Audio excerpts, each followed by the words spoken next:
మీరు Telangana public school అని కులాలు మతాలు అన్నిటికీ అతీతంగా పెట్టే కాన్సెప్ట్ ఇది. కరెక్ట్.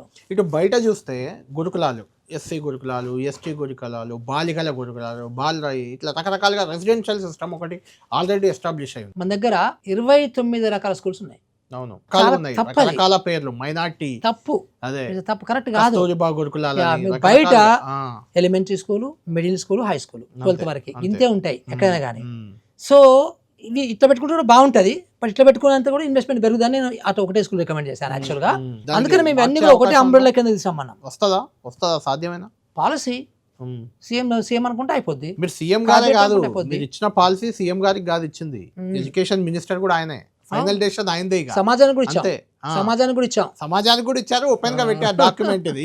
అంటే మీరు ఓపెన్ గా డాక్యుమెంట్ పెట్టడం పై కూడా ఒక చర్చ జరుగుతుంది. పెట్టకపోతే కూడా చర్చ జరుగుతుంది. ఇది ఎందుకు జరుగుతుందంటే ఎడ్యుకేషన్ పాలసీ ఫర్ తెలంగాణ 2026 ఇది గవర్నమెంట్ అప్రూవల్ చేయలేదు, ఇంకా దీన్ని ఒప్పుకోలేదు, ఏం లేదు, ఓపెన్ డాక్యుమెంట్ పెట్టేశారు మురళి గారు అనే ఒక విమర్శ కూడా ఇప్పుడు వస్తుంది. ఎన్ఈపీ ఉంది, ఆ, ఎన్ఈపీ ఉంది, ఉమ్, న్యూ ఎడ్యుకేషన్ పాలసీ ఉంది. అవును. So new education policy circulate అయింది, అప్పుడు క్యాబినెట్ అప్లై అయిందా? ఆ సర్క్యులేట్ అవ్వడం వేరు, మీ వెబ్సైట్ లో పెట్టేశారు ఇది ఆల్రెడీ. అది వాళ్ళు కూడా పెట్టారు ఎన్ఈపీ. పెట్టారు. మరి మీరు కొట్టారి కమిషన్ రిపోర్ట్ కూడా పెట్టారు వెబ్సైట్ లో పెట్టారు. అప్పుడు ఓపెన్ గా పెట్టారు అందరికి. అసలు కమిషన్ రిపోర్ట్ ఎవరు అడిగారని ఒక చర్చ కూడా వస్తుంది. మిమ్మల్ని అడిగారు రిపోర్ట్ ఇమ్మని. అంటే వాళ్ళందరూ మరి జీవో చూసుకోవాలి అది. సో కమిషన్ ఎట్లా ఫామ్ అయింది, commission subject terms of reference ఏం పెట్టారు, సో అంత క్లియర్ గా ఉంది కదా. మేము ఒకవేళ మేము వాళ్ళు అడగలేదు అనుకోండి, సీఎం గారు ఏం చేసుకుంటారు? సీఎం గారు ఏం చేసుకుంటారు? అడగకపోయినా మీరు ఇవ్వచ్చు అనుకోండి, అది వేరే విషయం, మీ డ్యూటీ అది కదా. మా యొక్క duty పర్పస్ అది.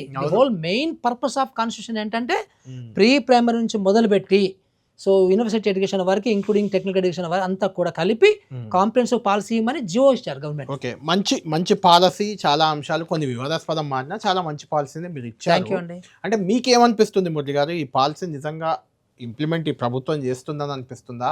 చెయ్యాలి అని మీరు కోరుకుంటున్నారు, మేము కోరుకుంటున్నాం. ఇంకా చాలా మంది కొన్ని ఏవైతే ఉద్యోగాల జీతాలు వైవో అలాంటి కొన్ని ఇష్యూస్ని పక్కన పెట్టినా మిగిలినది యాజ్ ఇట్ ఈజ్ అమలు చేసే అవకాశం ఉందా?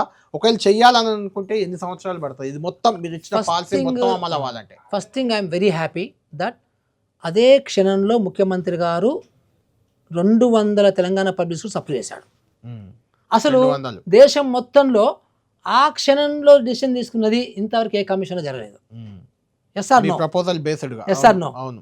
అంటే మేము అట్లా కమిషన్ రిపోర్ట్ ఇచ్చాము, అట్లా ప్రజెంటేషన్ అయింది, ఆ క్షణంలోనే సీఎం గారు ఈ 200 స్కూల్స్ మనం చేద్దాం ఈసారి 100 కాన్స్టిట్యూన్సీలో ప్రతి ఒక్కొక్క మండలం తీసుకొని ఒక్కొక్క మండలం 2 స్కూల్ చేద్దాం అనే డెసిషన్ ఉంచారా?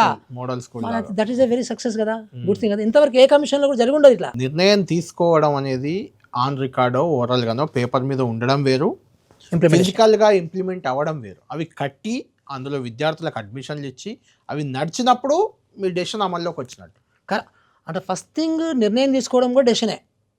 నిర్ణయాలు తీసుకున్న నిర్ణయాలు 100 పక్కకు పోతుంటాయి. మీరు ఐఏఎస్ అధికారిగా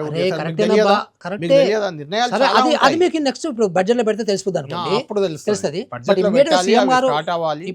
మంచిదే, నిర్ణయం తీసుకోవడం గ్రేట్, నేను కాదనట్లేదు, కానీ బడ్జెట్ లో పెట్టమని చెప్పి సీఎం గారు చెప్పారు.